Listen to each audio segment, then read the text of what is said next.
এই সামাজিক যোগাযোগ মাধ্যমেও সাধারণ মানুষের এক ধরনের প্রতিক্রিয়া আমরা দেখছি। আল্লাহু আকবার।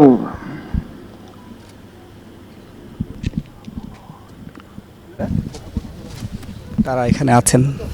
ওর যদি কোনো ধরনেরই থাকে, সবার মনে কারো যদি কোনো ব্যথা বেদনা থাকে, এগুলো আপনারা একটু দয়া করে, আমি আমার ছেলের পক্ষ থেকে আপনাদেরকে মাপ চাচ্ছি।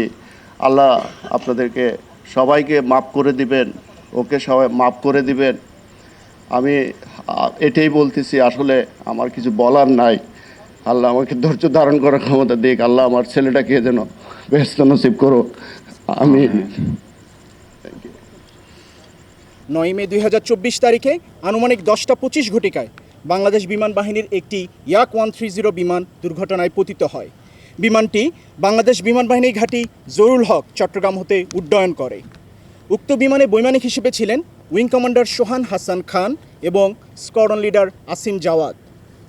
উড্ডয়নের পর প্রশিক্ষণের এক পর্যায়ে বিমানের ইঞ্জিনে আগুন ধরে যায়। ঢালাইয়ে দৃঢ়তা, নির্মাণে নিশ্চয়তা, প্রিমিয়ার সিমেন্ট, ঢালাইয়ের রাজা। বৈমানিকগণ দক্ষতার সাথে বিমানটিকে দ্রুততার সাথে নিয়ন্ত্রণে আনেন এবং নিরাপদ অবতরণ করার প্রচেষ্টা করেন, কিন্তু বিমানের আগুন নিয়ন্ত্রণের বাইরে চলে যাওয়ায় বৈমানিকগণ যথাসম্ভব জানমালের ক্ষতি এড়িয়ে বিমান হতে জরুরি প্যারাশুটের মাধ্যমে অবতরণ করার সিদ্ধান্ত গ্রহণ করেন।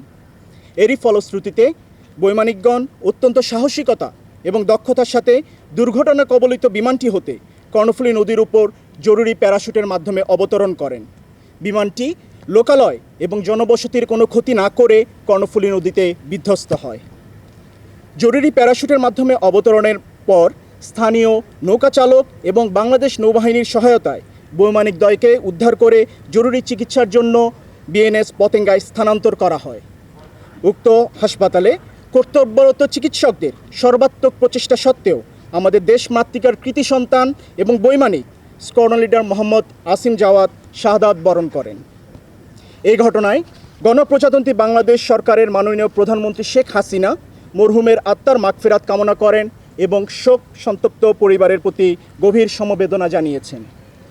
সম্মানিত বিমান বাহিনী প্রধান air chief marshal Sheikh Abdul Hannan, BBP, BUP, NSWC, FWC, PSC মরহুমের আত্মার মাগফিরাত কামনা করেন এবং শোক সন্তপ্ত পরিবারের প্রতি সমবেদনা জ্ঞাপন করেন।